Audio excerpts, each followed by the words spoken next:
औज़ुबिल्लाहिमिनश्शैतानिर्रजीम बिस्मिल्लाहिर्रहमानिर्रहीम। मैं हूं ज़ैर अहमद खान और आप देख रहे हैं मेरा फेसबुक और यूट्यूब चैनल अब्लाग टीवी और मेरा फेसबुक पेज यूके पॉइंट। आज हम आपको बहुत अहम तरीन खबरें इसमें देने जा रहे हैं। हम आपको बताने जा रहे हैं कि पसे पर्दा कौन से मुहर्रिकात जो हैं ऐसे वो बहुत तेज़ी से एक्टिव हो चुके हैं। यूं तो मुल्क में बड़ा जोर शोर मचा हुआ है कि इंतखाबात आ रहे हैं और बिल्कुल आ रहे हैं, सर पर आन पहुंचे हैं। 8 फरवरी बहुत ज़्यादा दूर नहीं है। हत्ता कि इमरान खान ने भी कागजात नामजदगी जमा करा दिए हैं, परवेज़ इलाही ने भी कागजात पे दस्तखत कर दिए हैं। कुछ कागजात छीनने के भी मामला चल रहे हैं और उन्हें चैलेंज भी कर दिया गया है। हालात बहुत तेजी से गर्म है कि इलेक्शन होंगे, लेकिन हम आपको अंदर की खबर हम आपको बताते हैं। ये वीलॉग इंतहाई अहम होने जा रहा है। उम्मीद है कि आप इसको आखिर तक देखेंगे। आपको हम बताएंगे कि असल गेम क्या है, पसे पर्दा कौन सी ऐसी ताकतें जो हैं वो एक्टिव हैं, आखिर इलेक्शन के क्या मसाइल हैं। 8 फरवरी को इलेक्शन होना है। इधर से अदालत जो है इस मुल्क की सबसे बड़ी सुप्रीम कोर्ट, उसने बड़ा सख्त स्टांस ले लिया। उसने कहा है कि इलेक्शन होने हैं तो 8 फरवरी को होने हैं और यही सरगर्मियां शुरू हैं। लेकिन एक जमात को जो है वो दीवार से लगाया जा रहा है। वो वाहिद जमात है पीटीआई, जिसके खिलाफ सारे मुत्तहद हुए हुए हैं। जो ये सांझे की हांडी है, जो भानमती का कुनबा है, ये जो ना इत्तफाका टब्बर है, ये कोशिश कर रहे हैं कि किस न किस तरह से मामलात कुछ और ही हो जाएं। अब हम आपको बताते हैं कि असल वजह क्या है। हुकूमत की जानिब से कुछ अदम एतमाद हो रहा है इलेक्शन कमीशन पे। अहम शख्सियात ने भी अदम एतमाद कर दिया है, जिनमें वकला वगैरह भी हैं, और ये सारा पसे पर्दा हो रहा है मुबैना तौर पर नून लीग के कहने पर, क्योंकि नून लीग को तो कोई उम्मीदवार ही नहीं मिल रहे हैं। इजलास पर इजलास हो रहे हैं। बड़े बाऊजी जो है सुपर लाडले और डुपर लाडले के हमरा और मरियम नवाज के हमरा, मगर अभी कुछ भी नहीं मिल रहा। हालात यहाँ तक पहुँच चुके हैं कि एक शेख अंसर नामी शख्स जो है उसको कहा है कि बस तुम कागजात जमा करा दो और बाकी जितवाना जो है वो हमारा काम है, हमारा मसला है।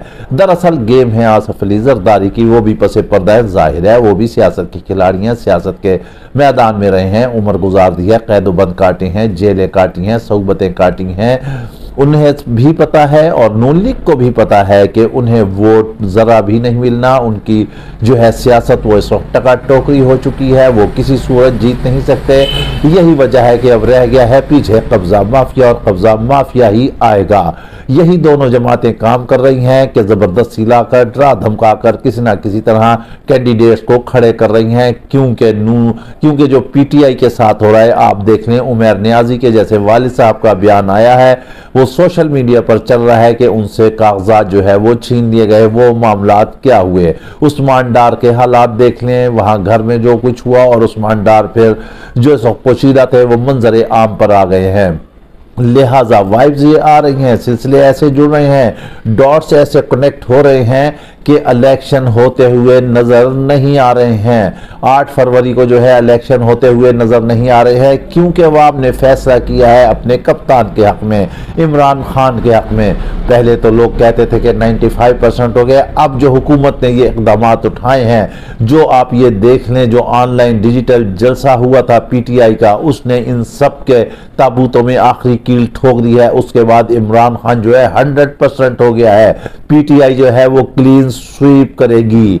सुपर लाडले को लाने वाले और डुपर लाडले को 1.5 साल हुकूमत देने वाले भी इस वक्त जो है वो परेशान हो गए हैं। वो देख रहे हैं कि ये क्या कर दिया है।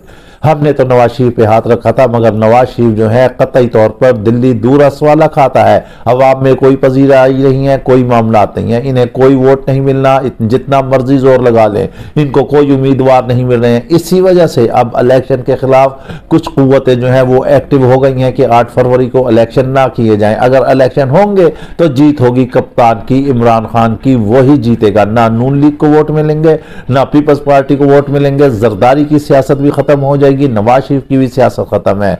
चलना है तो सिर्फ कप्तान ने चलना है और इमरान खान ने चलना है। अवाम ने फैसला दे दिया है, उसका खौफ है, यही खौफ इनको खाए जा रहा है, इसी वजह से ये अदम एतमाद कर रहे हैं। लेकिन अब यहां पर गेम जो है वो दो धारी छुरी की तरह दाखिल हो चुकी है आगे तक। एक तलवार की म्यान में अब दो कुव्वतें दाखिल हो चुकी हैं। इधर से सुप्रीम कोर्ट कह रही है कि इलेक्शन होने आए।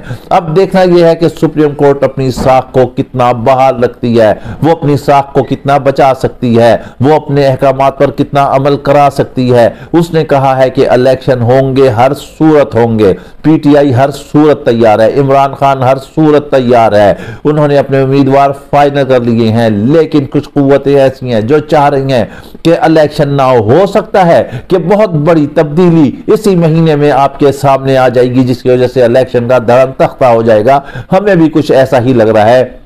ये इलेक्शन जो है आगे जाते हुए नजर आ रहे हैं। बहरहाल एक बात तयशुदा है, आप आज इलेक्शन कराएं, आप 8 फरवरी को इलेक्शन कराएं, आप 2 साल बाद कराएं, आप 1 साल बाद कराएं, आप 6 साल बाद कराएं।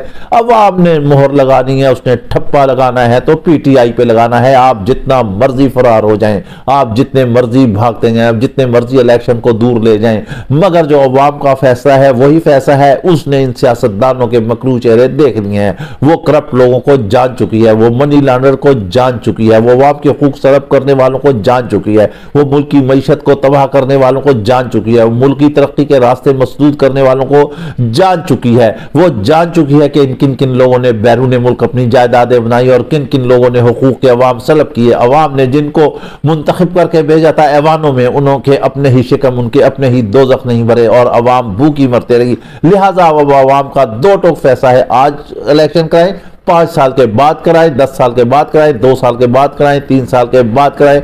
उसने आपको रिजेक्ट कर दिए, आपका सियासी पत्ता जो है साफ हो चुका है। लिहाजा आप उम्मीद वासिक ना रखें कि आप इलेक्शन दूर करके भी आप पीटीआई को दिलों से निकाल देंगे। नहीं, ये मुमकिन नहीं। कप्तान लड़ा है, कप्तान डटा है, कप्तान कैद काट रहा है, वो किसी हकीकी आजादी के लिए। इसके साथ ही आप हमें इजाजत दीजिए, अपना ख्याल रखिएगा। वीलॉग पसंद आए तो लाजमी लाइक और शेयर कीजिएगा। अल्लाह हाफिज।